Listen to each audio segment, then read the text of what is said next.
नमस्कार, आप देख रहे हैं सूत्रों की खबर और मैं हूं आपके साथ गुंजन। आज की खास खबर की ओर चलते हैं। पीसीसी चीफ जीतू पटवारी का बयान, 10 साल में बीजेपी के पास बताने को कुछ नहीं, वो सबका साथ सबका विकास भूल गए हैं। वापसी पीएम बनने के लिए मोदी नफरत बो रहे हैं। भोपाल दुष्कर्म मामले में कानून व्यवस्था पर उठाए सवाल। 23 साल में सबसे ज्यादा रेप एमपी में हो रहे हैं। क्या हाथ में लेना और ये कहना है कि इसकी रक्षा करना है संविधान की, ये अपमान है कि उस संविधान की शपथ है कि जिसकी रक्षा करने की बात कह रही है। 70 साल की 75 साल की आज़ादी के बाद देश में बहस है लोकतंत्र बचाने की, आरक्षण बचाने की, संविधान बचाने की, वोट के अधिकार को बचाने की, ये फ्रीडम मीडिया का ये बना रहे, इसको बचाने की बहस है देश में। अगर देश का आम नागरिक ये सोचता है कि मेरे मौलिक अधिकार खतरे में आ गए, राजनीतिक अधिकार खतरे में आ गए, देश का आम नागरिक ये सोचने लगा कि हमारा आरक्षण खतरे में आ गया, बाबा साहब अंबेडकर का अपमान हो रहा है,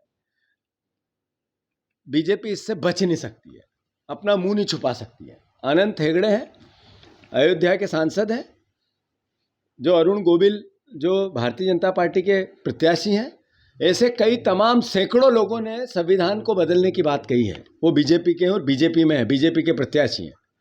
देश के प्रधानमंत्री, देश के गृह मंत्री आदरणीय मोहन यादव जी तीनों सफाई दे रहे हैं कि संविधान कोई खतरे में नहीं है। ये स्थिति निर्मित क्यों हुई?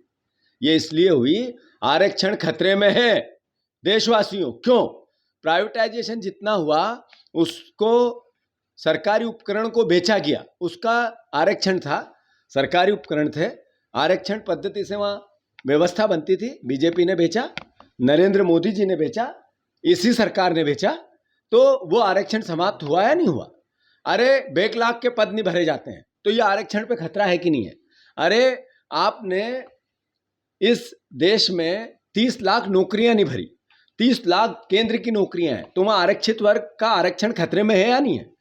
तो ये कहना कि आरक्षण खतरे में नहीं है, फिर धूल झोंकना है। 10 साल बाद देश के नरेंद्र मोदी जी की भावना पवित्र थी, तो ये बहस क्यों है?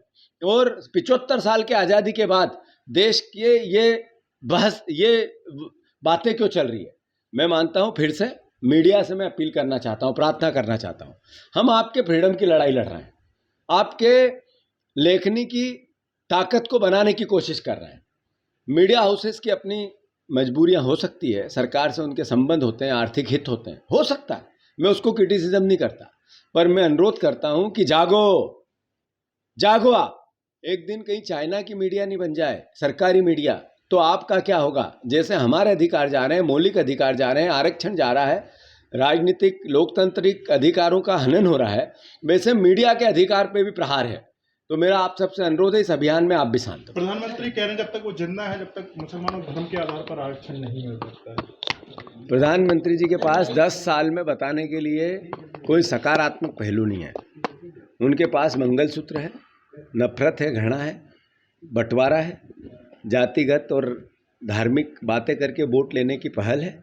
कभी 10 साल पहले वो कहते थे सबका साथ सबका विकास, सबका विश्वास। क्या भूल गए वो नारा? वो भूल गए कि पूरा भारत मेरा परिवार है, 140 करोड़ लोग मोदी परिवार। भूल गए ये बात?